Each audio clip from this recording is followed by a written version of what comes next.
So today's gospel should be familiar to you, for Jesus is getting ready to leave the disciples, and he wants them to understand exactly the extent of his love. It's John chapter 15, verses 9 through 17. As the Father has loved me, so I have loved you. Abide in my love. If you keep my commandments, you will abide in my love, just as I have kept my Father's commandments and abide in his love. I've said these things to you so that my joy may be in you and that your joy may be complete. This is my commandment, that you love one another as I have loved you.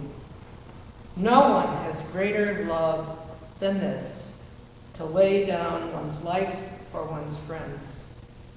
You are my friends if you do what I command you. I do not call you servants any longer, because the servant doesn't know what the master is doing. But I have called you friends, because I have made known to you everything that I've heard from my Father. You did not choose me, but I chose you. And I appointed you to go and bear fruit that will last, so that the Father will give you whatever you ask him in my name. I am giving these commands so that you may love one another. May God bless the scripture to our further understanding. It's spring, so I have a frog in my throat today. Hey, so on this Mother's Day, I'd like to talk to you about the one thing, if we're lucky, our mothers passed on to us. And that's unconditional love. And I say that it's lucky because not every person who had a mom had a loving mom. Mothers, like all of us, are flawed. And they're products of how they were raised, too. In fact, Mother's Day can be really tough, a really tough Hallmark holiday, especially in this year when we've lost not only mothers, but grandmothers, great-grandmothers, sisters, and aunts, not to mention all the male members of our family. So, in offering up a discussion today, I want us to be aware of and pray for the people for whom this day is difficult. People whose mothers have died in the year past. People who are estranged from their mothers. Women who have always wanted to be a mother, but can't. Women who don't want to be a mother, but are. Women who had an abortion or have complicated feelings about that part of their past. Birth mothers who have given a child up for adoption. Adoptive mothers who are struggling with their role as mothers. People who were adopted and never met their birth mothers. But one of the important ironies I see in all this is that unconditional love is also referred to by psychologists as maternal love. Maternal love. The irony is, you don't have to be a mother. Heck, you don't even have to be female to be an expert at unconditional love. Without a doubt, the greatest example of unconditional love was just speaking to us in that gospel. Jesus. Jesus was, in fact, the greatest gift of unconditional love ever given us by God. He embodied it. But before we go further, let me say exactly what unconditional love is. Unconditional love is affection without any limitations. Love without conditions. In Christian thought, C.S. Lewis talked about the concept that there are 4 loves: affection, friendship, eros, and charity. In our belief system, unconditional love is that first kind, that first affection, the affection a loving parent has for their children, regardless of what they do. And God knows if you have kids, you know they're going to test that.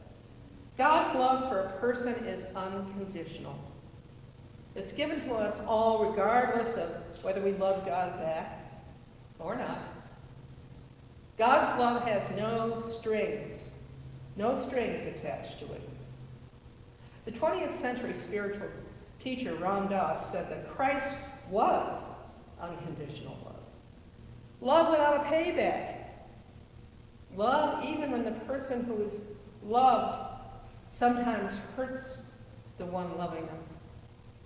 Mothers and people loving like mothers understand this. You love those who have hurt you by praying for them.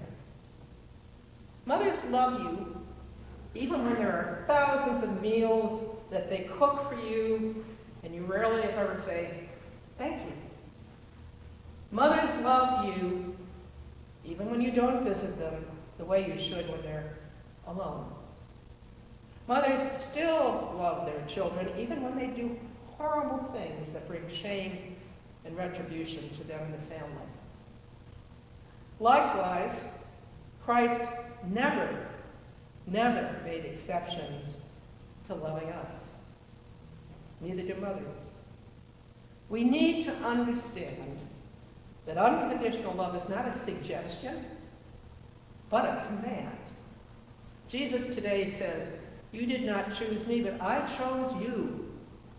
And I appointed you to go and bear fruit, a fruit that will last, so the Father will give you whatever you ask in my name. I am giving you these commands that you love one another."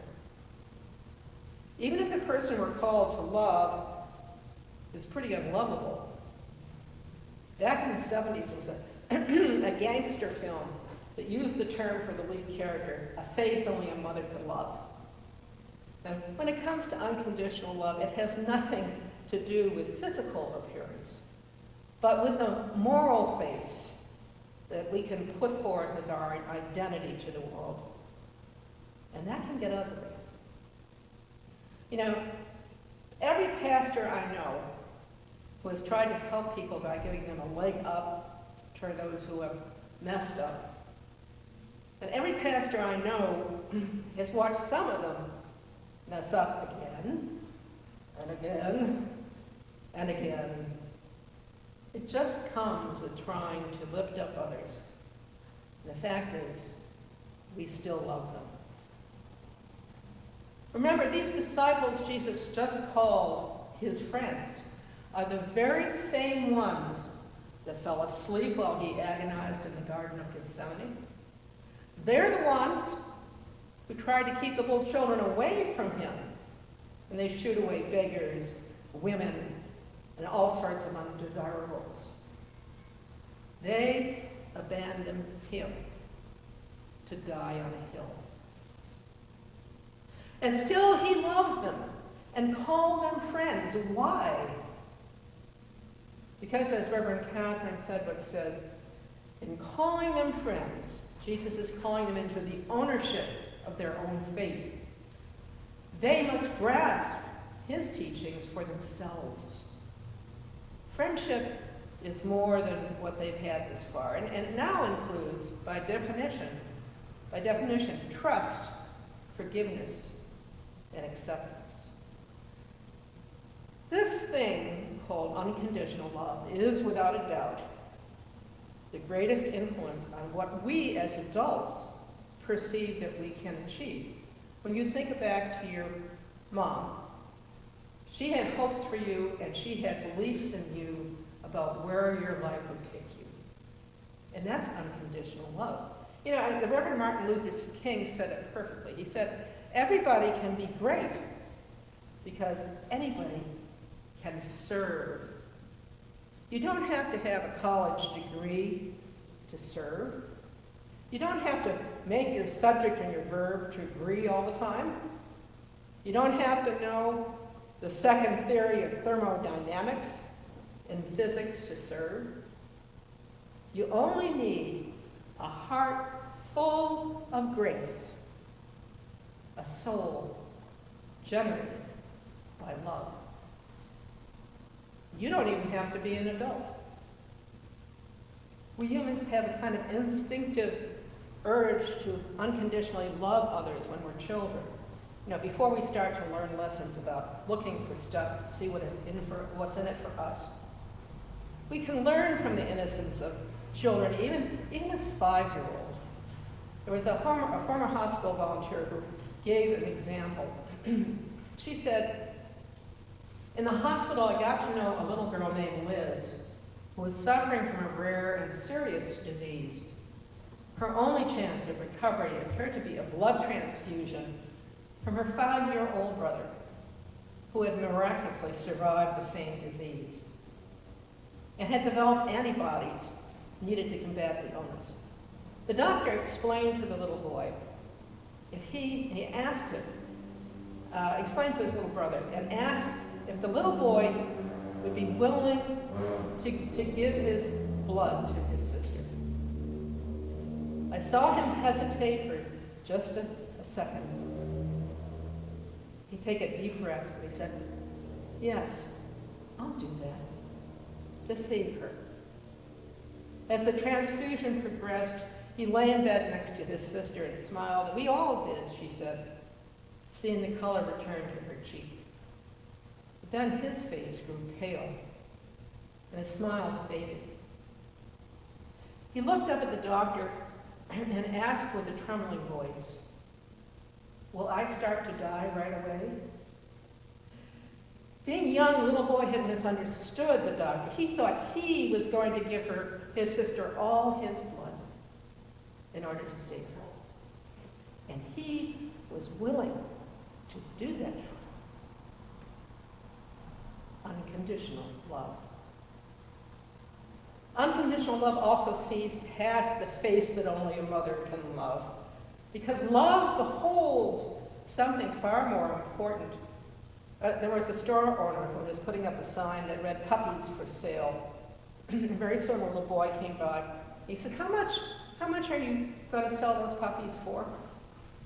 And the store owner replied, anywhere between $30 and $50.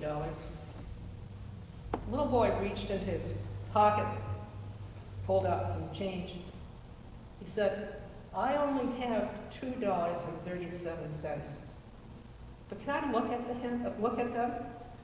So out of the back door kennel at the store, the owner's dog named Lady came running down an aisle followed by 5 little puppies. One little puppy was lagging considerably behind. And the little boy immediately asked and singled him out.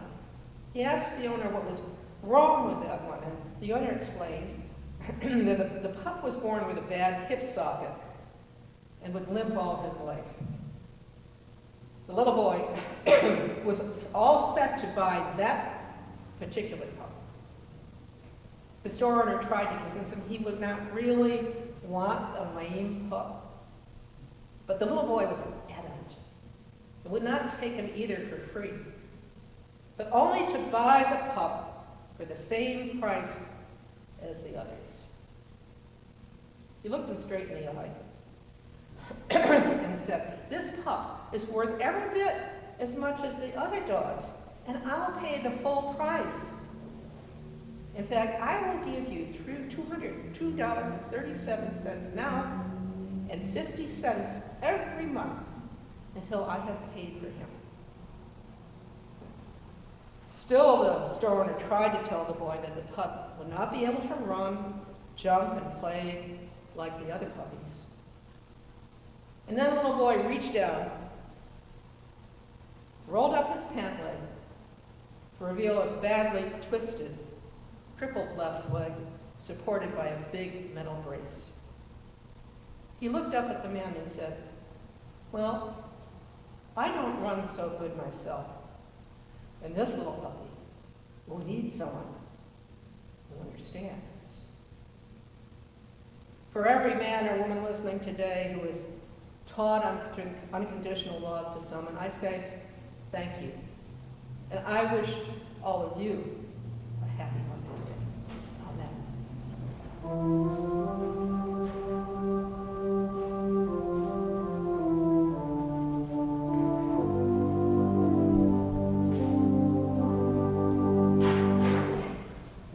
a vision